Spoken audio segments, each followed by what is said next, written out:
Science proves, even from the moment of conception, you have one cell from the mom and you have one cell from the dad. And when they come together, that first cell is unique from any other cell on the whole planet. It's unique from mom, it's unique from dad. That is the new person. We can even do blood test on the mom as early as 9 weeks gestation, where we can find little fragments of the baby's DNA, and I can screen for dozens of different issues on the baby. I can even tell you if that is a boy or a girl in the womb from a mom's blood test. I can tell you at 9 weeks gestation, but I can't tell you that on the best ultrasound until maybe 14 or 15 weeks gestation. A lot of people now are doing tests on themselves. They're doing 23andMe, they're doing Ancestry.com. It's fascinating technology where you pay $100 for a kit, it gets sent to your house, and you collect a little bit of saliva for a couple of minutes and you send it off to Ancestry.com. They study the DNA in that little sample of saliva. They can tell you who your great-great-great-great-grandparents were. They can look back hundreds of years, many generations, and they can tell you what your family history is. When you send off that sample of your DNA, the DNA that you sent off is the exact same as the DNA that was formed from that first cell.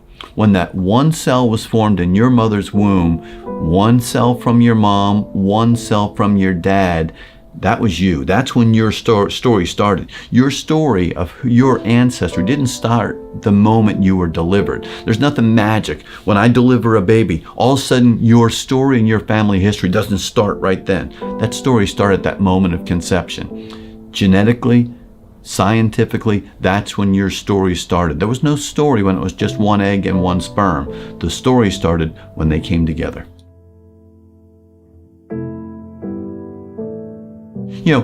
We are proving when life begins. Life begins at that moment of conception. When you have a person, whether it's in the womb or outside the womb, it's like, well, when did that really start?